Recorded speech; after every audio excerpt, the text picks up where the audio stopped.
ಎಲ್ರಿಗೂ ನಮಸ್ತೆ. ಇವತ್ತು ಒಂದು ಯೋಗ ಅಂತ ಹೇಳಿದ್ರೆ ಸಂತೋಷ್ ಅಣ್ಣ ನಮ್ಮ ಶ್ರವಣ ಬೆಳ್ಚಪ್ಪಾಡು ಅಡಕ ಭಗವತಿ ಕ್ಷೇತ್ರದ ಅರ್ಚಕರಿಗೆ ದರ್ಶನ ಪಾತ್ರೆ ಒಂದು ಮನೆಯನ್ನು ಕಟ್ಟಿಕೊಟ್ಟಿದ್ದಾರೆ.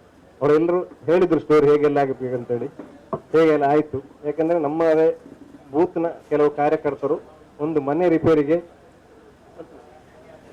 ಹೋದಂತ ಸಂದರ್ಭದಲ್ಲಿ ಅದು ಯೋಗಾಗಿ ಇವರಿಗೆ ಮನೆ ಕಟ್ಟಿ ಕೊಡುವಂತ ಒಂದು ಸಂದರ್ಭ ಬಂತು.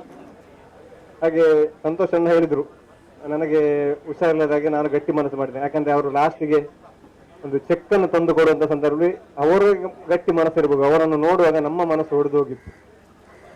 ಆ ಒಂದು ಸಂದರ್ಭದಲ್ಲಿ ಕೂಡ ನನ್ನಿಂದಾಗಿ ಇವರ ಕೆಲಸ ನಿಲ್ಬಾರ್ದು, ಮನೆ ನಿರ್ಮಾಣ ಅಪೂರ್ಣ ಆಗಬಾರ್ದು ಅಂತ ಉದ್ದೇಶ ಇಟ್ಟುಕೊಂಡು ಒಂದು ನಾಗ ಬ್ರಹ್ಮಸ್ಥಾನದಲ್ಲಿ ಎಲ್ಲರಿಗೆ ನಮ್ಮ ರವಿ ಅಣ್ಣ ಇದ್ರು, ಇವರು ಚೆಕ್ಕನ್ನು ಕೊಡುವಂತ ಒಂದು ವ್ಯವಸ್ಥೆಯನ್ನು ಮಾಡಿದ್ರು.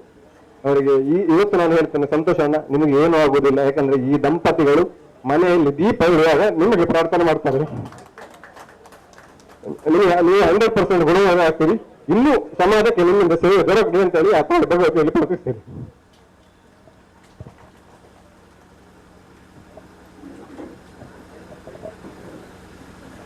ಇದೆಲ್ಲ ಮೊದಲು ಭೂ ಸಮಾಜಕ್ಕೆ ಒಂದು ಸನ್ಮಾನವನ್ನು ಬಂದು ಹೊಂದಿತ್ತು. ಯಾವಂಡ ಒಂದು ಅಪ್ಪಡ ಭಗವತರ ಪ್ರಾರ್ಥನೆ ಅಂತ ಅವರಿಗೆ ಪೊರ್ಲು ಒಂದು ಪ್ರಸಾದ ಬರಲಿ ಅವ್ರ ಮಿತ್ರ ಏಲೈತಿ ಬಂದಿತ್ತ ಅಂಚನೆ ಆ ಪ್ರಸಾದ ಇವರಿಗೆ ಎತ್ತುಗಳು ಬತ್ತಲು ಮಾತೆಲ್ಲ ಧನ್ಯವಾದ.